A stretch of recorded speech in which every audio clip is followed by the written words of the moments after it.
நீங்கள் இந்த வீட்டில் இருக்கிற ஜடம். ஜனனி முகத்தில் கரியை பூசிய ஈஸ்வரி. எதிர்நீச்சல் தொடர்கிறது. இன்றைய எபிசோடில் ஜனனி சக்தி இருவரும் இந்த வீட்டை விட்டு வெளியேற முடிவு செய்து கிளம்புறாங்க.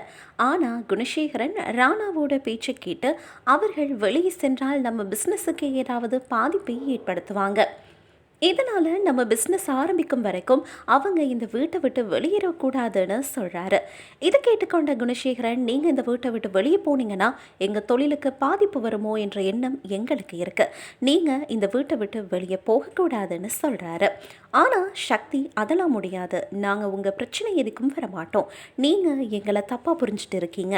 எங்களுக்கு வர பிரச்சனைகளை தான் நாங்கள் ஃபேஸ் பண்ணுறோம். அது நீங்கள் உங்களை எதிர்க்கிறதா நினைக்கிறீங்க அப்படின்னு சொல்கிறாரு.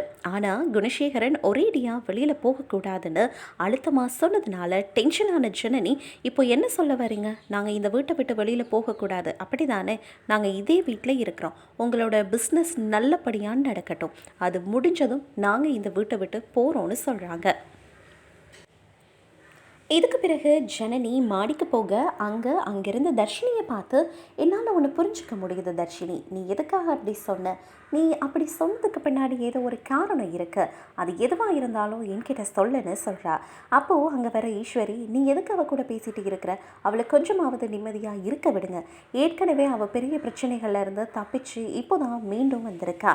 அப்படி இருக்கும்போது தொடர்ந்து நீங்கள் அவளுக்கு பிரச்சனை கொடுத்தா என்ன அர்த்தம்னு கேட்குறாங்க. இதனால் ஆத்திரப்படுற ஜனனி, என்னக்கா நினச்சிட்டு இருக்கீங்க? நீங்கள் இப்படி மாறுவீங்கன்னு நான் நினைக்கவே இல்லை.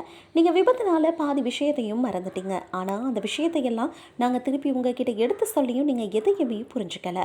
இந்த வீட்டில் இருக்கிற ஷேர் டேபிள் மாதிரி இப்படி இருந்தால் என்ன அர்த்தம்க்கா? உங்களுக்கு உங்களை சுற்றி நடக்கிற அநியாயம் எல்லாம் கண்ணுக்கு தெரிகிறதா இல்லையா அப்படின்னு கேட்குறாங்க ஜனனி. அதுக்கு பதில் சொல்கிற ஈஸ்வரி, நிறுத்து ஜனனி, இன்றைக்கி ஒரு நாள் நான் விஷயத்தை தெளிவாக சொல்கிறேன், புரிஞ்சுக்கோ.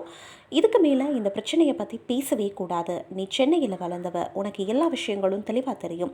ஆனால் நாங்கள் அப்படி இல்லை. நான் வளர்ந்த விதமே வேற.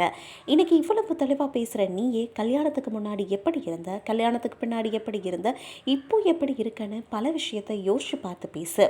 உனக்கே இந்த கல்யாணத்தில் விருப்பம் இல்லாமல் தான் மதுரைக்கு வந்து சக்தியை பார்த்து எனக்கும் இந்த கல்யாணத்தில் விருப்பம் இல்லைன்னு சொன்னேன். அப்படி இருந்தும் உங்கள் அப்பா வலுக்கட்டாயமாக தான் இந்த கல்யாணத்தை பண்ணி வச்சாரு. அன்னைக்கு உன்னால் எதுவும் பேச முடியாமல் அமைதியாக இருந்த. ஆனால் இன்னைக்கு நீ அப்படியா இருக்க? காலத்துக்கு ஏற்ற மாதிரி நீ மாறி இருக்க. அது போல தான் நாங்களும் காலத்துக்கு ஏற்ற மாதிரி மாறி இருக்கிறோம். இந்த வீட்டுக்கு நான் வந்து கிட்டத்தட்ட 25 வருஷத்துக்கு பல விஷயத்தை சகிச்சுக்கிட்டு தான் வாழ்ந்துட்டு இருக்கேன். அதுக்கு காரணம் என் குழந்தைகள் தான். அந்த குழந்தைகளுக்காக தான் நான் வாழ்ந்துட்டு இருக்கேன். அதோட இன்னொரு விஷயம் சொல்லட்டுமா ஜனனி, ஒருத்தர் நம்மக்கிட்ட மன்னிப்பு கேட்கும்போது மன்னிக்கிறது தான் பெரிய மனசுத்தனம். அவர் என்கிட்ட மன்னிப்பு கேட்டார், நான் மன்னிச்சிட்டேன்னு ஈஸ்வரி சொல்ல ஜனனி அதிர்ச்சியோட பார்க்குறாங்க.